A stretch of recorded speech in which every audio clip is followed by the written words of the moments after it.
That's the problem right there. Limestone all the way to the surface.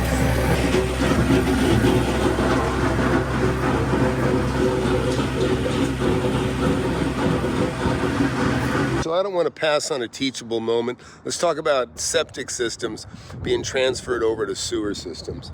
So you can see this is an old 70s neighborhood. I've already bought, I think, 18 houses in this neighborhood. I've owned that property before. I used to own that property. I still own this property. That one behind that silver pickup is another one that I've owned. I own two on the street over here. I own another one on this one, and all around this property I own a bunch. Well, sometimes a well-operated septic system will never need service. It'll last forever if it's not, if it's taken care of. And a lot of people think you got to pump them regularly. You do not. That means it's being overtaxed if that's happened. But this is one that's been around in the 70s, and I didn't even know I had a septic tank on this thing until we had a problem a couple of years ago. We corrected that, and then it kind of started acting up again lately, so I said, let's get it done. So let's talk about what that incorporates. First of all, I had to go grab a sewer tap map, find out where the taps are in here, because you can see that line down the middle here. When this subdivision was made, it didn't have a sewer. So everybody had a septic system. It's one of the reasons why these lots are so beautiful and why I bought so much of this neighborhood. All 1/3 acre lots.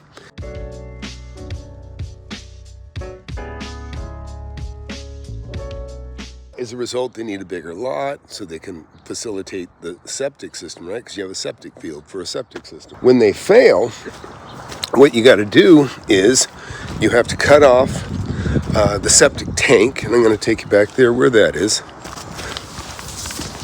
So take a look. This is what we did. And now I'm in a place where we start in rock. So you've seen the rock saw that I had for that. Then after the rock saw, we had an excavator where we actually had to dig up the remainder and use a hoe ram to chip that out some. All right, so let's go back here and talk about this. So you can see the house has a sewer system coming out here, and then what that does, it runs to a septic tank. Septic tank is right about here, and you got the tank here, then you've got the septic field, right? So that goes out, and then it goes into a series of pipes that have holes in them. You got to keep them really perfectly level, slight slope, so that the water comes out and evenly distributes between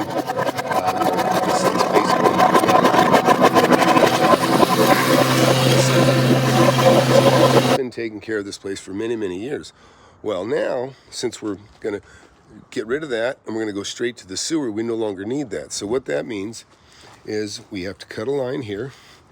We shoot our grade, so we know what the level is here. And we know that where the sewer is at the street. And so we want a 1/4 inch of fall per foot, 1/4 inch of fall per foot. So every 4 feet, we're going to drop 1 inch, right? So we'll be putting a sweep here that'll go down here, another sweep there that'll head toward the street, and we'll be bypassing the septic tank because we're just not going to need it anymore. So let's go back out here. And you can see we've already got our pipe ready here. And now we're going to bed this. I've got a truckload of sand coming tomorrow. And what we'll do is we'll bed this so with a 1/4 inch of fall. In other words, we'll set that sand from the point where that pipe comes out back here, where I just showed you. We'll take it from there, and you'll have a 1/4 inch per foot fall all the way to here. And we'll set that sand bed will be that, basically that fall, that grade. And we'll run that all the way back here. All the way. And then You see down there? That is the tap. You can see that the neighbors, that's a Y, right? So that's like a 6-inch pipe, runs to the sewer. So from there it comes here, breaks into a Y. The neighbor's already tapped into this side, and now we're going to tap into that lower one, you see. And it'll take us all the way back there. And in between here and here, we'll have a clean out so we can run a snake either way if it ever plugs in the future. So what happens after we connect? After we connect, we then have to dig up the septic tank, not dig it up completely. What we have to get to the lid, open up, maybe break the entire top off. Depends, it might be a fiberglass tank, might be a concrete tank. And what we'll do is we'll open that up, we'll pump it. And you guys saw I just did 2,000 gallon tanks pumps on a large industrial property that I only bought less than a month ago. We'll have that same service come out here.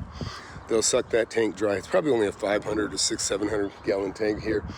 He'll empty that, and then what'll happen is we'll fracture the tank, and then we'll fill it with sand, and then we'll just cover it back up again. And that'll take care of the backyard. And then this, of course, we'll put another, after we run that, we'll put another foot of sand over the top of that, and then we'll backfill it with all the stuff that we pulled out. I'll probably leave some of the rocks out, and the rocks will either haul away or somebody will use them for something. They can use them for ornamental, they can use them for planters or whatever they want. But that's pretty much it. That's how it works. And so what'll happen is I'll get this all bedded and ready to go, and then we'll pull a permit so an inspector can come out here and take a peek and look at it and satisfy the requirement for the local ordinance. And we'll hook it up, and then there'll be no more concerns about the septic system failing. So look, if you want to learn about real estate, I've been doing this for 45 years. I've made tens of millions of dollars investing in real estate, and I mentor people how to do the same. And you know, listen, I can throw a rock from where I'm standing, hit tens of millions of dollars of real estate, residential, commercial, industrial, land, you know, every kind you can imagine. It's the stuff you drive by every day. So if you want to learn about real estate, go to FlipAnythingUSA.com, but hit that subscribe button, hit that like button. You'll learn a lot on my channel. I've been doing this for 45 years, and there's not a better way to make a living. It's just a fantastic thing, and got a great mentorship group you'd be lucky to be a part of. So thanks for watching, and see you later. You want to learn how to make millions of dollars in real estate? I've made tens of millions over my lifetime, and I'm showing people how to do it. Get in my free webinar. I have it every Thursday, 7 p.m. Central. Go to the link below, FlipAnythingUSA.com/webinar. Sign up for it. You can talk to me face to face if you want. Don't waste any time. Hit that subscribe button, hit that like button. You don't want to miss my channel. I've been doing it for years.